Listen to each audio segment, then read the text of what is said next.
মানে চোখের জল ফালাই দিছে আমাকে দেখে, আমিও চোখের জল ফালাই দিছি। যে মানুষে বলে না, যার কপালে যা আছে তাই হয়, কিন্তু আমার কপালে যা আছে তাই হয়েছে, এর বেশি কিছু তার হবে না। তারপরে দেখা গেছে ওইরকম কাজ করতে করতে ওর সঙ্গে আবার আমার সঙ্গে আবার বাপ হয়ে যায়। ওর সাথে আমার সাথে সম্পর্ক পুরোটা আগের মতো, সেম টু সেম আগের মতো যে সম্পর্ক করতাম ওর সাথেই করতাম, ঘুরতে যেতাম করতাম। কিন্তু আমার যে হাজবেন্ড ছিল উনি তো জানতো না যে ওই ছেলের সাথে আমার সাথে সম্পর্ক। যখন মানে ওর সাথে ঘুরতে যাই, ওর সাথে হাসি খুশিভাবে দিন কাটাই করি, তখনকার আমার হাজবেন্ড জানতে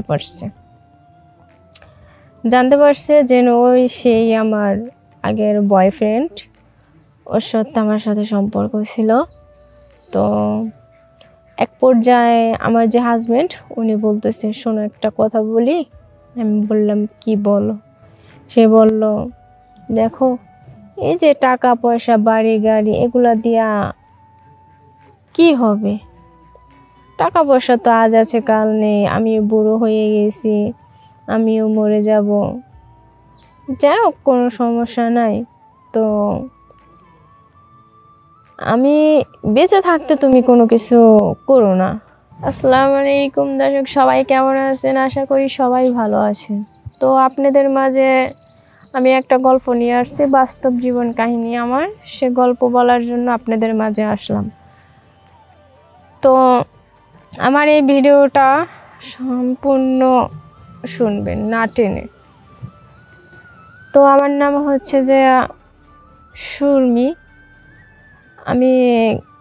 আমার দেশের বাড়ি হচ্ছে নেত্রকোনা। তো আমার জীবনের লাইফে বাস্তব ঘটনায় আমি আপনাকে বলি। তো আমার কলেজের লাইফে একটা ছেলেকে আমি ভালোবাসতাম। আমরা একটু বড় লোক ছিলাম, আর আমি যে ছেলের সঙ্গে সম্পর্ক করতাম ওই ছেলেটা একটু গরিব ছিল।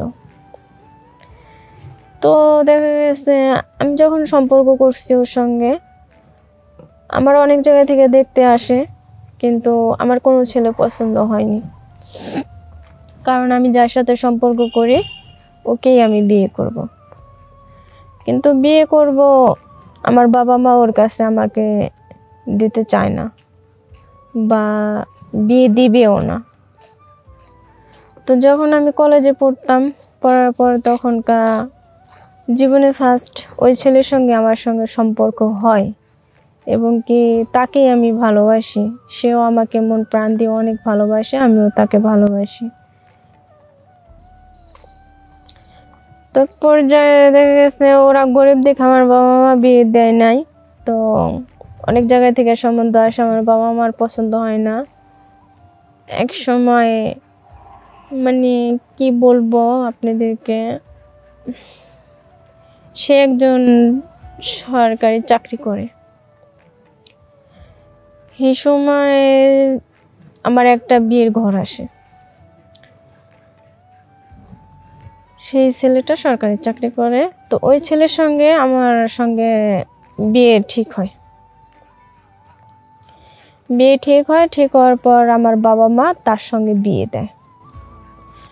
বিয়ে দেওয়ার পরে তারপরে 15 বছর পর, বিয়ের 15 বছর পর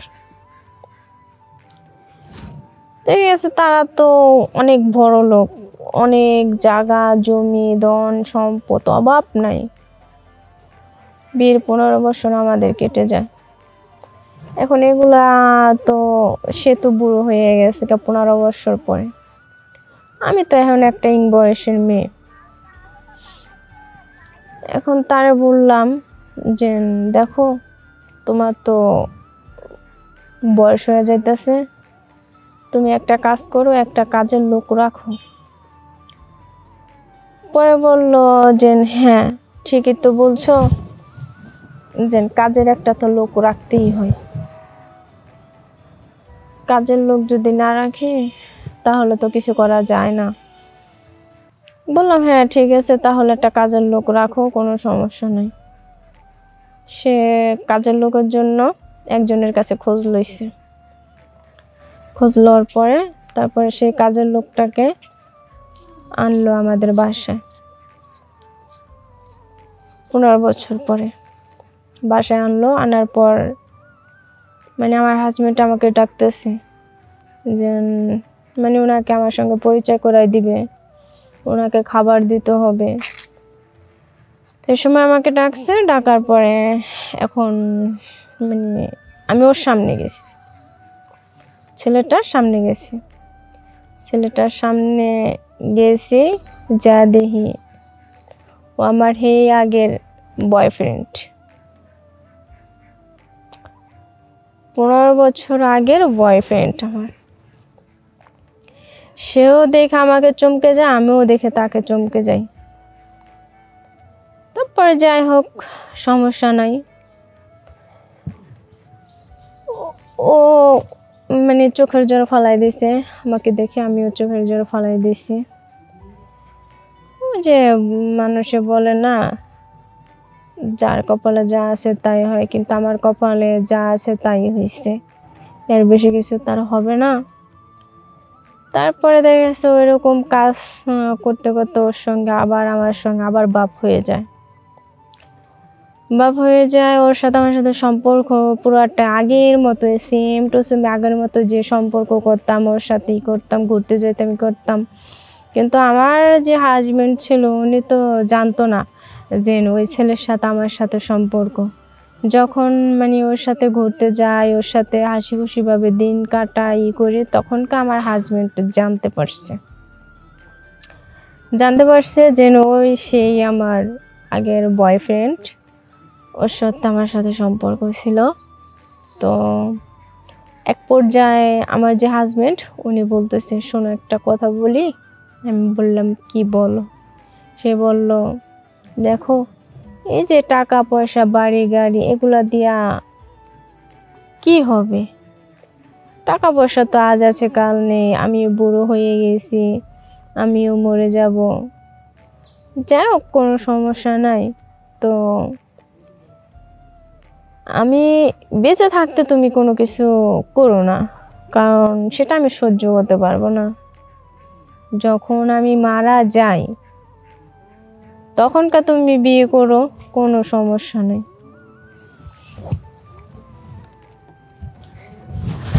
ঠিক আছে? সে বললো যে যখন আমি মারা যাই তখনকার তুমি বিয়ে করো।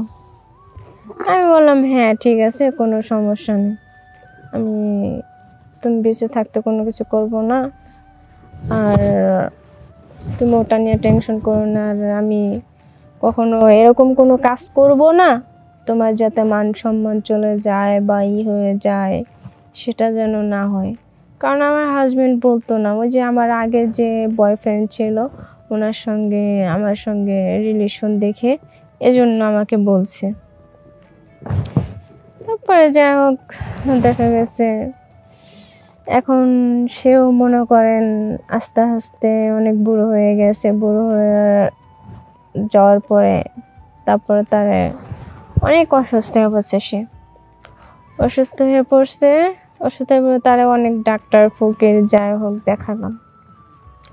দেখানোর পরে উনি কোনো মতেই মানে সুস্থ হইতেছে না।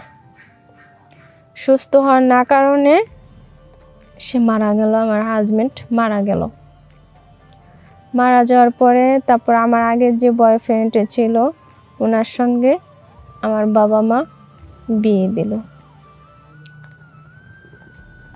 তারপর বিয়ে দেওয়ার পর তারপরে মানে আমি তখন আমার বাবা মাকে বললাম,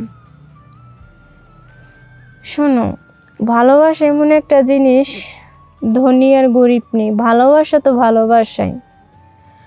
কিছু মানুষ আছে টাকা পয়সা চায়, কিছু মানুষ আছে সুন্দর একটা মন, ভালোবাসা খুঁজে। আমি তো টাকা পয়সা চাইনি, আমি চাইছিলাম একটু ভালোবাসা। তোমরা এই বয়স্ক একটা বেটার সাথে আমার সাথে বিয়ে দিলা, তারপরে বড় লোক দেখে বিয়ে দিলা। কই আজকে সে তো আমার কাছ থেকে অনেক দূরে, আজকে তো আমি আরেকজনকে নিয়ে এখন তো ঘর সংসার করতে পারছি।